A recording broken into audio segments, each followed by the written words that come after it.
Movie నుంచి song వచ్చేసింది చిరంజీవి గారిది, ఎలా ఉందన్న? చాలా బాగుంది. చిరంజీవి గారు ఆ వయసులో అయినా పెద్దవారైనా చాలా యంగ్స్టర్ లక డాన్స్ గానీ చాలా యాక్టివ్ గా ఉన్నారు.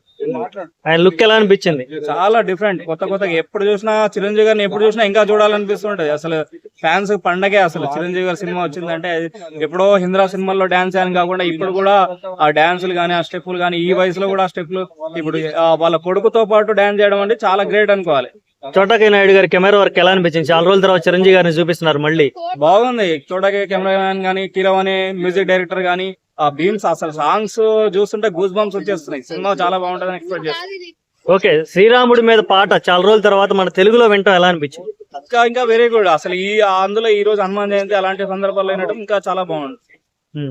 చిరంజీవి గారు కొత్త కొత్త హీరోలకి ఈ రకంగా కాంపిటీషన్ ఇస్తుంటే రీసెంట్ గా వచ్చిన హీరోలు మాత్రం ఫ్లాప్ సినిమాలు, నితిన్, సిద్ధు జొన్నలగడ్డ, లేదంటే విజయ్ దేవరకొండ, వీళ్ళందరూ ఫ్లాప్ సినిమాలతో ఇలా కాలం గడుపుతున్నాయి.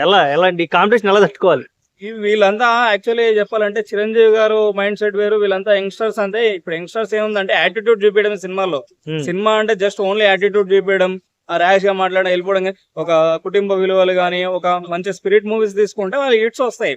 ఇప్పుడు వెంకటేశ్వర సినిమాలు ఉన్నాయి, మొత్తం ఫ్యామిలీ వెళ్ళి చూస్తారు. అదే విజయ్ దేవరకొండనో ఇంకోరు సినిమాలు అనుకో ఓన్లీ యూత్ వరకు లేదా కాలేజ్ స్టూడెంట్స్ ఇలాంటి వాళ్ళు చూడాల్సి వస్తుంది.